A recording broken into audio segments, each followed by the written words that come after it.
The Return of Sherlock Holmes by Sir Arthur Conan Doyle. Adventure 7. The Adventure of Charles Augustus Milverton. It is years since the incidents of which I speak took place, and yet it is with diffidence that I allude to them. For a long time, even with the utmost discretion and reticence, it would have been impossible to make the facts public, but now the principal person concerned is beyond the reach of human law, and with due suppression the story may be told in such fashion as to injure no one. It records an absolutely unique experience in the career both of Mr. Sherlock Holmes and of myself. The reader will excuse me if I conceal the date or any other fact by which he might trace the actual occurrence.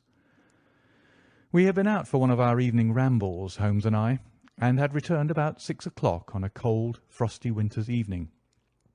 As Holmes turned up the lamp, the light fell upon a card on the table.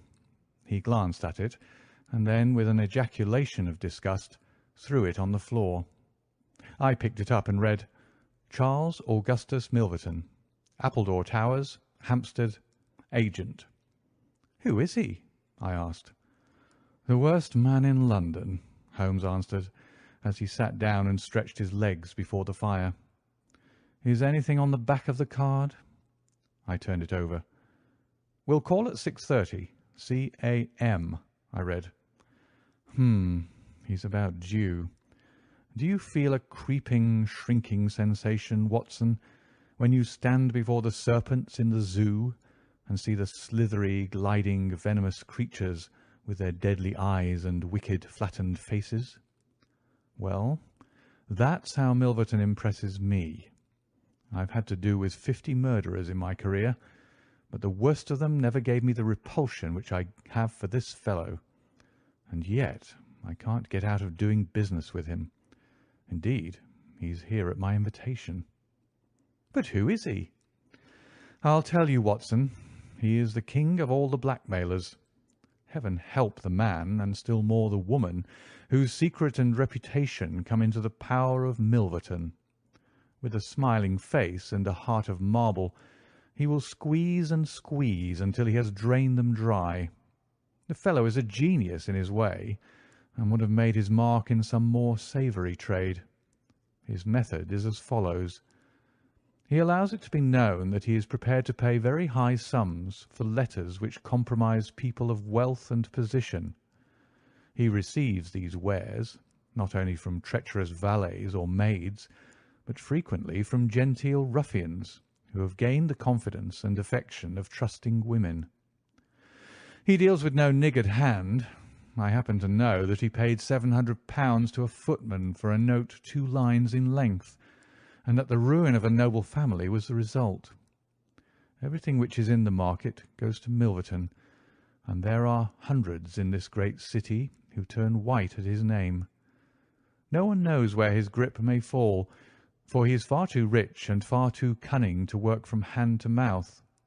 He will hold a card back for years in order to play it at the moment when the stake is best worth winning. I've said that he is the worst man in London, and I would ask you how could one compare the ruffian who in hot blood bludgeons his mate with this man who methodically and at his leisure tortures the soul and wrings the nerves in order to add to his already swollen money-bags. I had seldom heard my friends speak with such intensity of feeling. "But surely," said I, "the fellow must be within the grasp of the law." "Technically, no doubt, but practically not.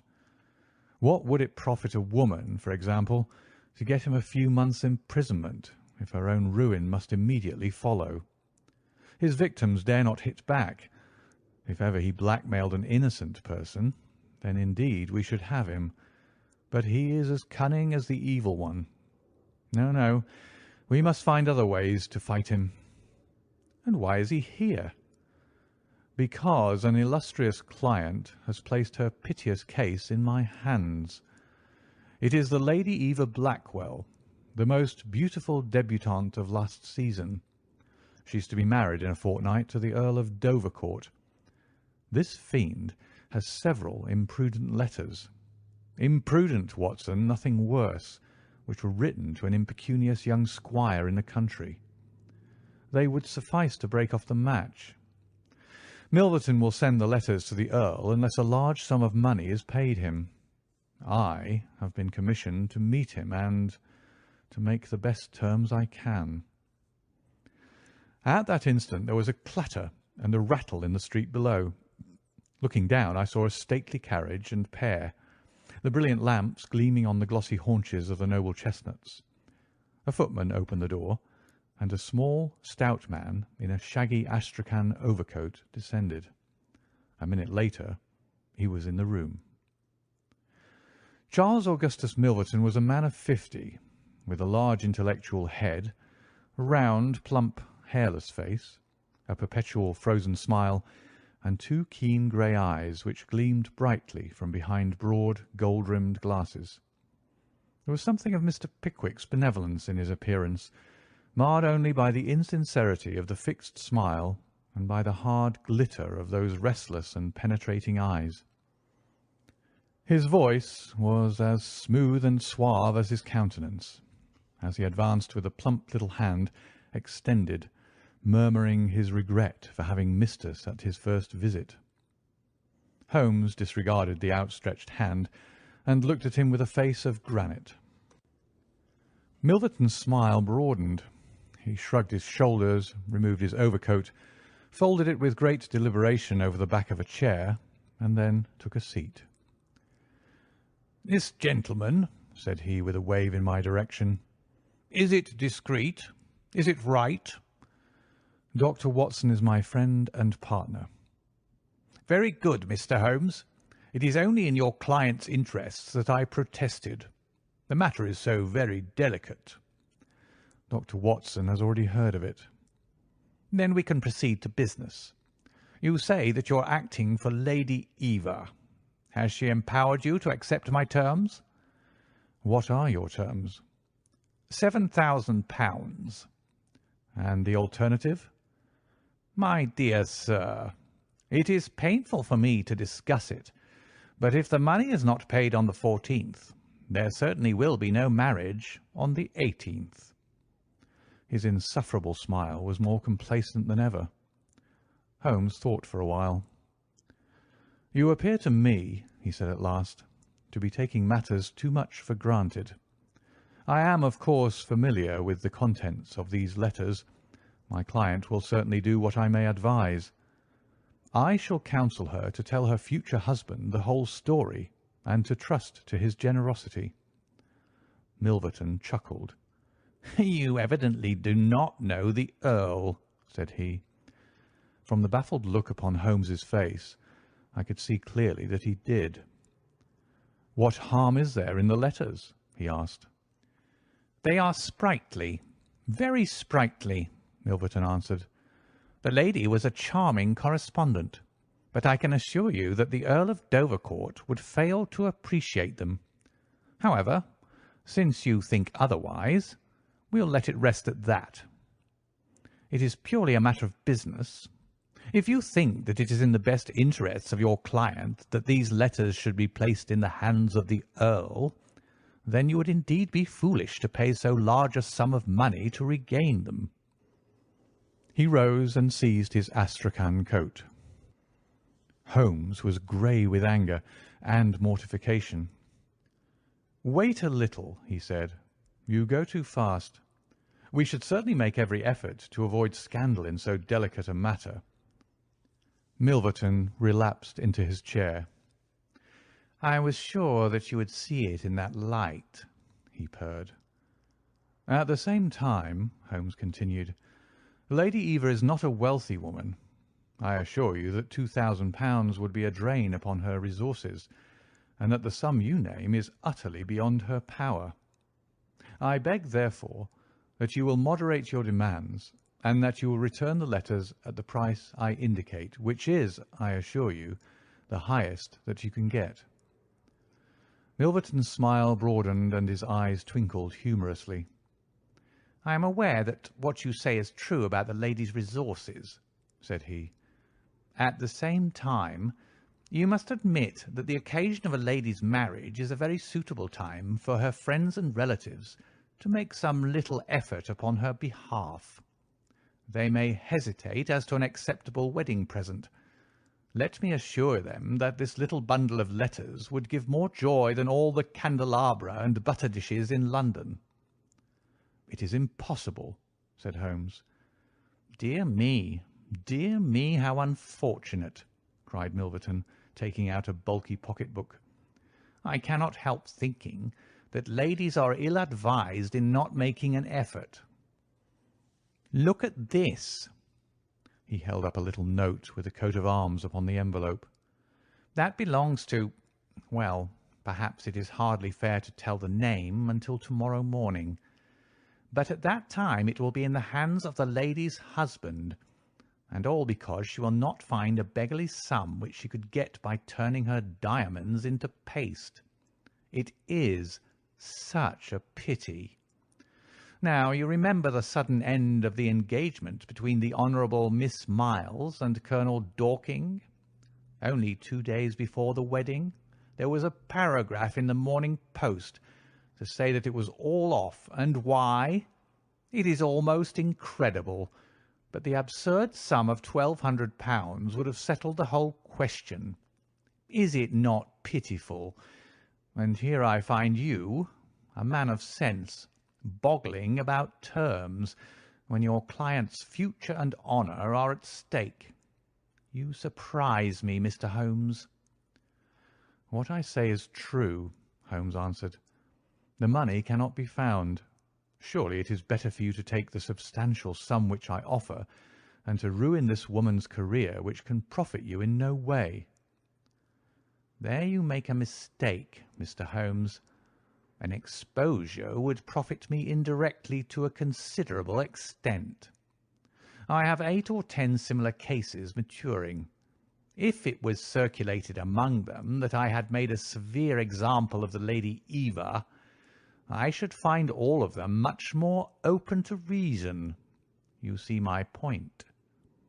Holmes sprang from his chair. "Get behind him, Watson. Don't let him out. Now, sir, let us see the contents of that notebook." Milverton had glided as quickly as a rat to the side of the room and stood with his back against the wall. "Mr. Holmes, he said, turning the front of his coat and exhibiting the butt of a large revolver, which projected from the inside pocket. "I have been expecting you to do something original. This has been done so often, and what good has ever come from it? I assure you that I am armed to the teeth, and I am perfectly prepared to use my weapons, knowing that the law will support me. Besides, your supposition that I would bring the letters here in a notebook is entirely mistaken. I would do nothing so foolish. And now, gentlemen, I have 1 or 2 little interviews this evening, and it is a long drive to Hampstead." He stepped forward, took up his coat, laid his hand on his revolver, and turned to the door. I picked up a chair, but Holmes shook his head, and I laid it down again. With bow, a smile, and a twinkle, Milverton was out of the room, and a few moments after we heard the slam of the carriage door and the rattle of the wheels as he drove away. Holmes sat motionless by the fire, his hands buried deep in his trouser pockets, his chin sunk upon his breast, his eyes fixed upon the glowing embers. For half an hour he was silent and still. Then, with the gesture of a man who has taken his decision, he sprang to his feet and passed into his bedroom. A little later, a rakish young workman with a goatee beard and a swagger lit his clay pipe at the lamp before descending into the street. "I'll be back some time, Watson," said he, and vanished into the night. I understood that he had opened his campaign against Charles Augustus Milverton, but I little dreamed the strange shape which that campaign was destined to take. For some days Holmes came and went at all hours in this attire, but beyond the remark that his time was spent at Hampstead, and that it was not wasted, I knew nothing of what he was doing.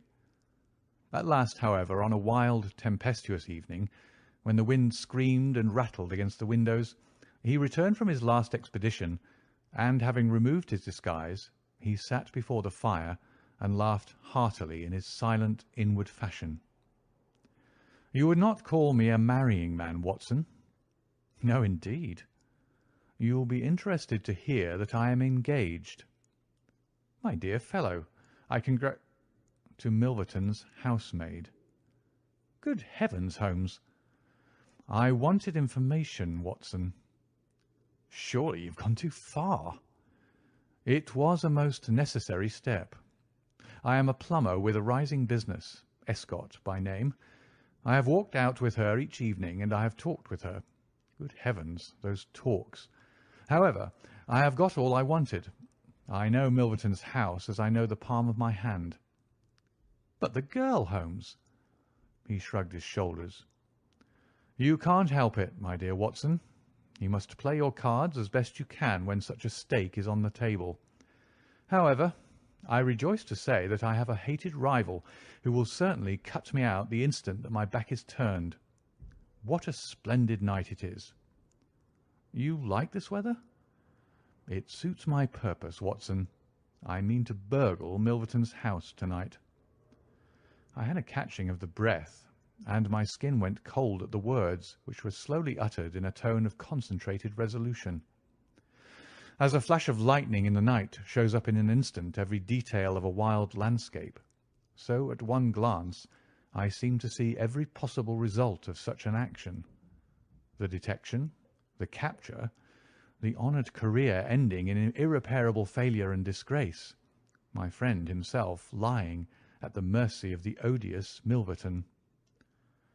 "For heaven's sake, Holmes, think what you're doing!" I cried. "My dear fellow, I have given it every consideration. I am never precipitate in my actions, nor would I adopt so energetic and, indeed, so dangerous a course if any other were possible. Let us look at the matter clearly and fairly. I suppose that you will admit that the action is morally justifiable, though technically criminal. To burgle his house is no more than to forcibly take his pocket-book, an action in which you were prepared to aid me." I turned it over in my mind. "Yes," I said, "it is morally justifiable, so long as our object is to take no articles save those which are used for an illegal purpose."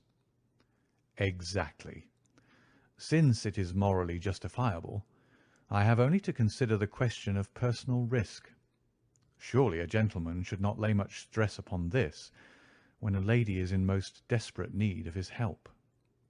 "You will be in such a false position." "Well, that is part of the risk. There is no other possible way of regaining those letters.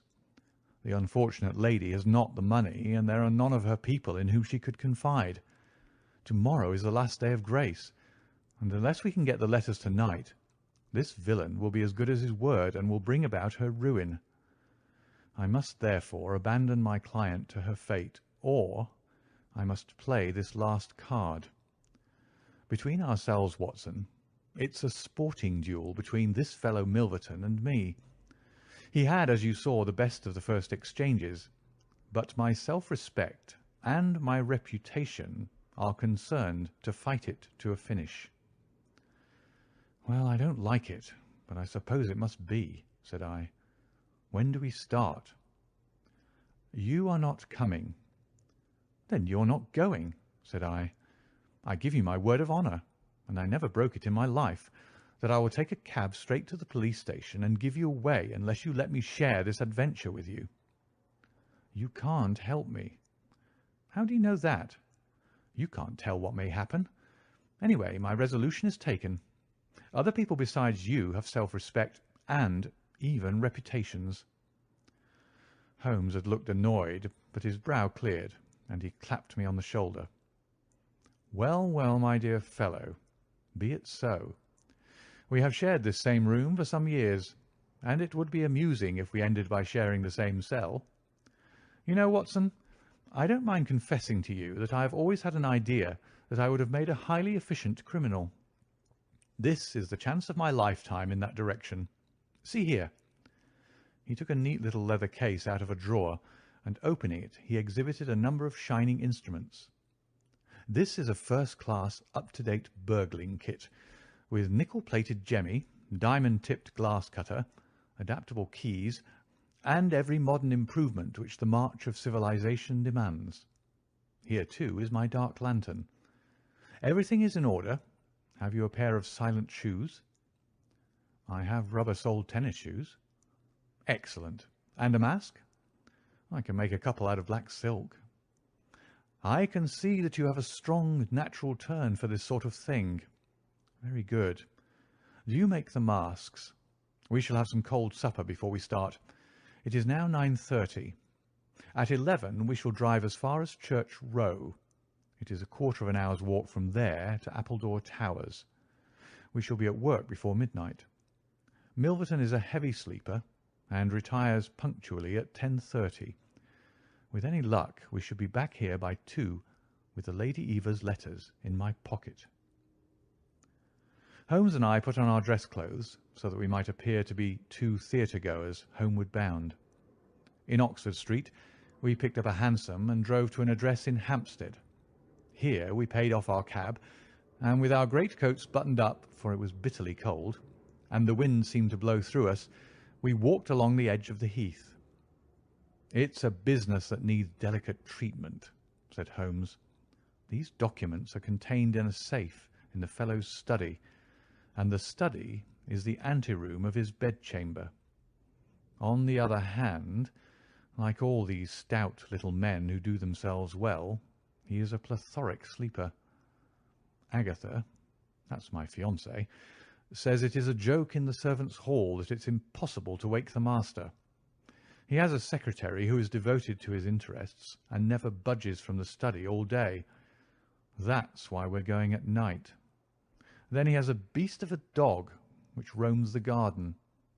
I met Agatha late the last 2 evenings, and she locks the brute up so as to give me a clear run.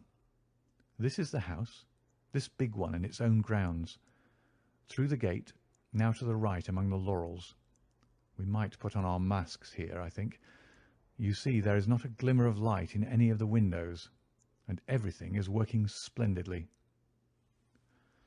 With our black silk face coverings, which turned us into two of the most truculent figures in London, we stole up to the silent, gloomy house. A sort of tiled veranda extended along one side of it, lined by several windows and 2 doors. "That's his bedroom," Holmes whispered. "This door opens straight into the study. It would suit us best, but it is bolted as well as locked, and we should make too much noise getting in. Come round here. There's a greenhouse which opens into the drawing-room." The place was locked, but Holmes removed a circle of glass and turned the key from the inside.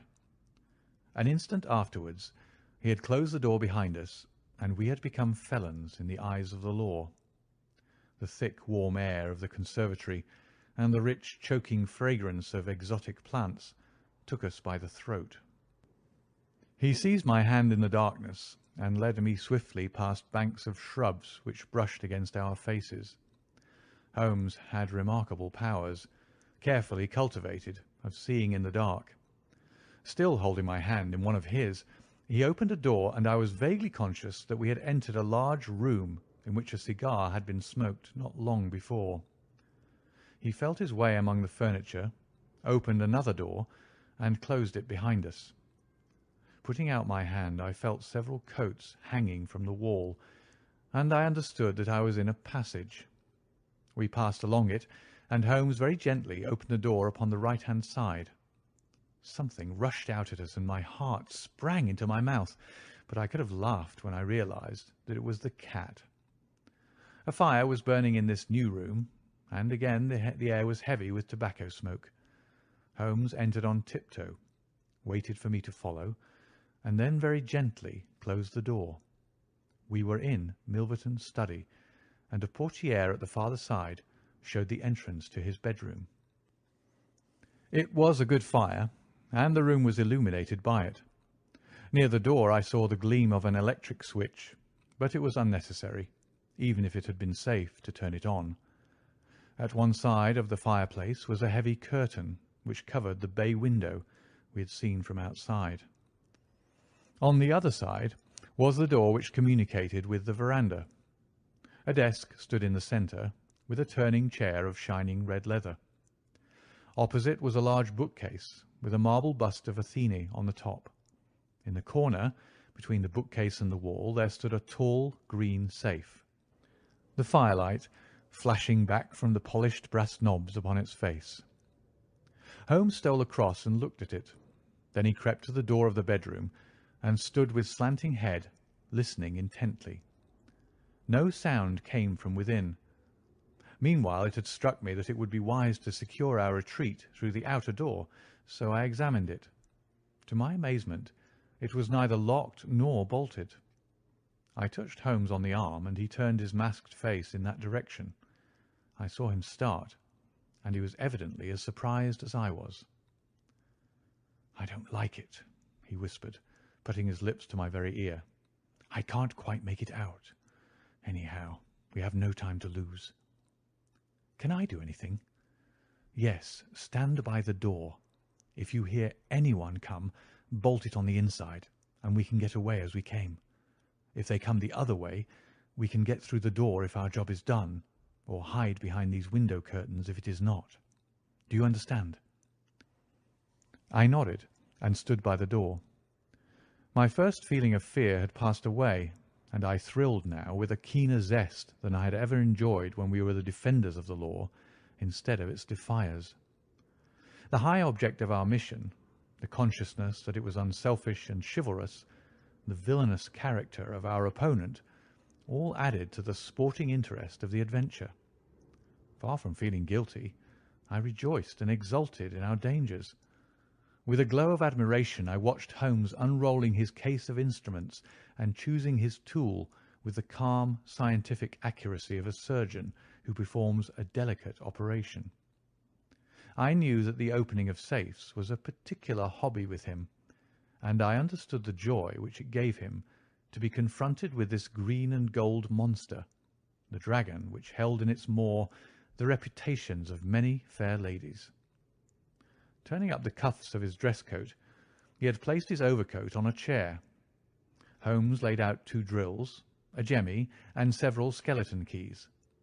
I stood at the centre door with my eyes glancing at each of the others, ready for any emergency, though, indeed, my plans were somewhat vague as to what I should do if we were interrupted. For half an hour Holmes worked with concentrated energy, laying down one tool, picking up another, handling each with the strength and delicacy of the trained mechanic. Finally, I heard a click. The broad green door swung open, and inside I had a glimpse of a number of paper packets, each tied, sealed, and inscribed. Holmes picked one out, but it was as hard to read by the flickering fire, and he drew out his little dark lantern, for it was too dangerous, with Milverton in the next room, to switch on the electric light. Suddenly I saw him halt, listen intently, and then in an instant he had swung the door of the safe to, picked up his coat, stuffed his tools into the pockets, and darted behind the window curtain, motioning me to do the same. It was only when I had joined him there that I heard what had alarmed his quicker senses. There was a noise somewhere within the house. A door slammed in the distance. Then a confused, dull murmur broke itself into the measured thud of heavy footsteps rapidly approaching. They were in the passage outside the room. They paused at the door. The door opened. There was a sharp snick as the electric light was turned on. The door closed once more, and the pungent reek of a strong cigar was borne to our nostrils. Then the footsteps continued backward and forward, within a few yards of us. Finally there was a creak from a chair, and the footsteps ceased. Then a key clicked in a lock, and I heard the rustle of papers. So far I had not dared to look out, but now I gently parted the division of the curtains in front of me and peeped through. From the pressure of Holmes's shoulder against mine, I knew that he was sharing my observations. Right in front of us, and almost within our reach, was the broad, rounded back of Milverton. It was evident that we had entirely miscalculated his movements, that he'd never been to his bedroom, but that he'd been sitting up in some smoking or billiard room in the farther wing of the house, the windows of which we had not seen. His broad grizzled head, with its shining patch of baldness, was in the immediate foreground of our vision. He was leaning far back in the red leather chair, his legs outstretched, a long black cigar projecting at an angle from his mouth. He wore a semi-military smoking jacket, claret-coloured with a black velvet collar. In his hand he held a long legal document, which he was reading in an indolent fashion, blowing rings of tobacco smoke from his lips as he did so. There was no promise of a speedy departure in his composed bearing and his comfortable attitude. I felt Holmes's hand steal into mine and give me a reassuring shake, as if to say that the situation was within his powers and that he was easy in his mind. I was not so sure that he'd seen what was only too obvious from my position, that the door of the safe was imperfectly closed, and that Milverton might at any moment observe it. In my own mind, I had determined that if I was sure, from the rigidity of his gaze, that it had caught his eye, I would at once spring out, throw my greatcoat over his head, pinion him, and leave the rest to Holmes. But Milverton never looked up. He was languidly interested by the papers in his hand, and page after page was turned as he followed the argument of the lawyer. At least, I thought, when he's finished the document and the cigar, he will go to his room. But before he had reached the end of either, there came a remarkable development which turned our thoughts into quite another channel. Several times I had observed that Milverton looked at his watch, and once he had risen and sat down again, with a gesture of impatience. The idea, however, that he might have an appointment at so strange an hour never occurred to me until a faint sound reached my ears from the veranda outside.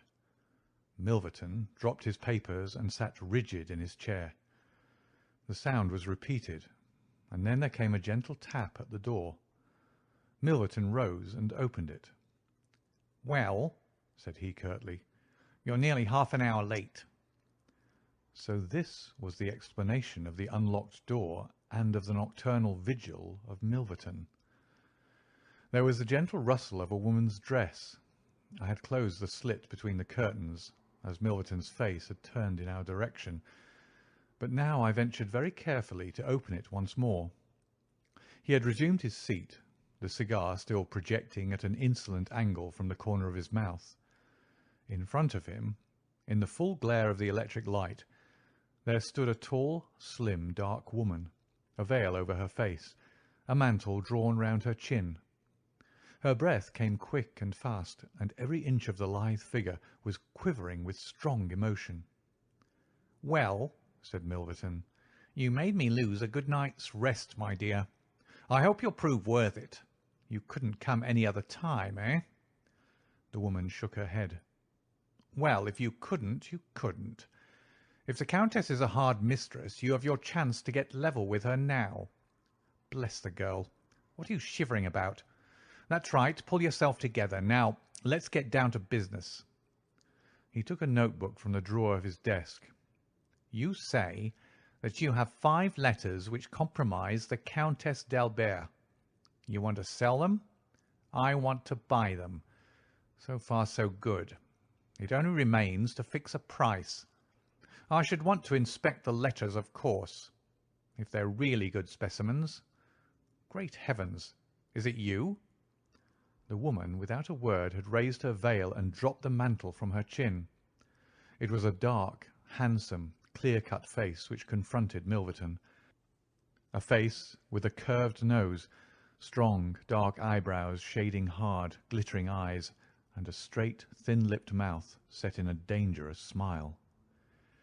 "It is I," she said, "the woman whose life you have ruined." Milverton laughed, but fear vibrated in his voice.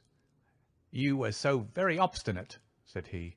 "Why did you drive me to such extremities? I assure you I wouldn't hurt a fly of my own accord. But every man has his business, and what was I to do? I put the price well within your means. You would not pay." "So you sent the letters to my husband, and he, the noblest gentleman that ever lived, a man whose boots I was never worthy to lace, he broke his gallant heart and died. You remember that last night when I came through that door, I begged and prayed you for mercy, and you laughed in my face as you are trying to laugh now. Only your coward heart can't keep your lips from twitching. Yes, you never thought to see me here again, but it was that night which taught me how I could meet you face to face and alone. Well, Charles Milverton, what have you to say?" "Don't imagine that you can bully me," said he, rising to his feet. "I have only to raise my voice, and I could call my servants and have you arrested. But I'll make allowance for your natural anger. Leave the room at once as you came, and I will say no more." The woman stood with her hand buried in her bosom, and the same deadly smile on her thin lips. "You will ruin no more lives as you have ruined mine. You will wring no more hearts as you wrung mine. I will free the world of a poisonous thing. Take that, you hound, and that, and that, and that." She had drawn a little gleaming revolver and emptied barrel after barrel into Milverton's body, the muzzle within 2 feet of his shirt front. He shrank away and then fell forward upon the table, coughing furiously and clawing among the papers. Then he staggered to his feet, received another shot, and rolled upon the floor. "You've done me!" he cried, and lay still. The woman looked at him intently and ground her heel into his upturned face. She looked again, but there was no sound or movement. I heard a sharp rustle, the night air blew into the heated room, and the avenger was gone. No interference upon our part could have saved the man from his fate. But as the woman poured bullet after bullet into Milverton's shrinking body, I was about to spring out, when I felt Holmes's cold, strong grasp upon my wrist. I understood the whole argument of that firm, restraining grip, that it was no affair of ours, that justice had overtaken a villain, that we had our own duties and our own objects which were not to be lost sight of. But hardly had the woman rushed from the room when Holmes, with swift, silent steps, was over at the other door. He turned the key in the lock. At the same instant we heard voices in the house and the sound of hurrying feet. The revolver shots had roused the household. With perfect coolness, Holmes slipped across to the safe, filled his 2 arms with bundles of letters, and poured them all into the fire. Again and again he did it, until the safe was empty. Someone turned the handle and beat upon the outside of the door. Holmes looked swiftly round. The letter which had been the messenger of death for Milverton lay all mottled with his blood upon the table. Holmes tossed it in among the blazing papers. Then he drew the key from the outer door, passed through after me, and locked it on the outside. "This way, Watson," said he. "We can scale the garden wall in this direction."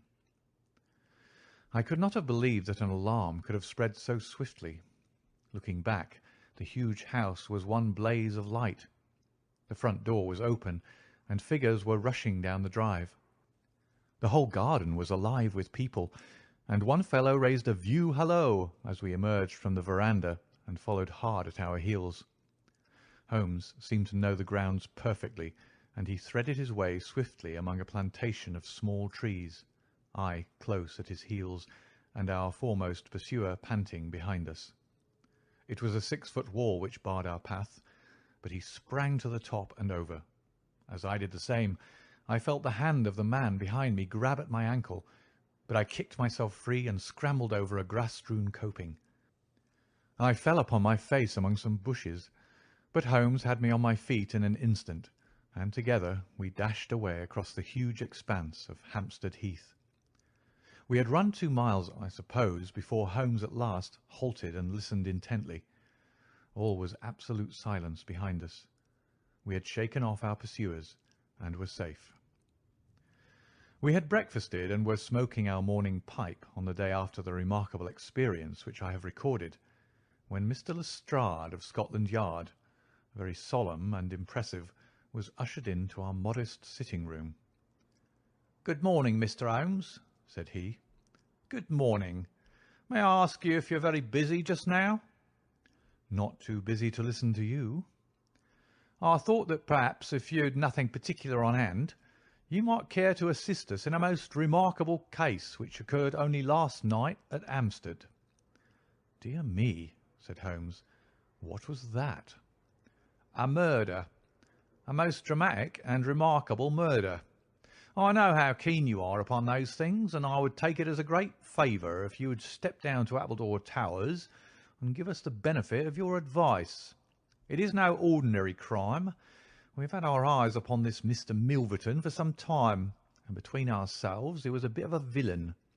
He's known to have held papers which he used for blackmailing purposes. These papers have all been burned by the murderers. No article of value was taken, as it is probable that the criminals were men of good position, whose sole object was to prevent social exposure." "Criminals?" said Holmes. "Plural?" "Yes. There were two of them. They were as nearly as possible captured red-handed. We have their footmarks. We have their description. It's 10 to 1 that we trace them. The first fellow was a bit too active, but the second was caught by the under gardener and only got away after a struggle. He was a middle-sized, strongly built man, square jaw, thick neck, moustache, a mask over his eyes." "That's rather vague," said Sherlock Holmes. "My, it might be a description of Watson." "It's true," said the inspector with amusement. "It might be a description of Watson." "Well, I'm afraid I can't help you, Lestrade," said Holmes. "The fact is that I knew this fellow Milverton, that I considered him one of the most dangerous men in London, and that I think there are certain crimes which the law cannot touch, and which, therefore, to some extent, justify private revenge. No, it's no use arguing. I've made up my mind. My sympathies are with the criminals rather than with the victim, and I will not handle this case." Holmes had not said one word to me about the tragedy which we had witnessed, but I observed all the morning that he was in the most thoughtful mood, and he gave me the impression from his vacant eyes and his abstracted manner of a man who is striving to recall something to his memory. We were in the middle of our lunch when he suddenly sprang to his feet. "By Jove, Watson, I've got it!" he cried. "Take your hat. Come with me." He hurried at his top speed down Baker Street and along Oxford Street until we had almost reached Regent Circus. Here, on the left hand, there stands a shop window filled with photographs of the celebrities and beauties of the day. Holmes's eyes fixed themselves upon one of them, and following his gaze, I saw the picture of a regal and stately lady in court dress, with a high diamond tiara upon her noble head. I looked at that delicately curved nose, at the marked eyebrows, at the straight mouth, and the strong little chin beneath it.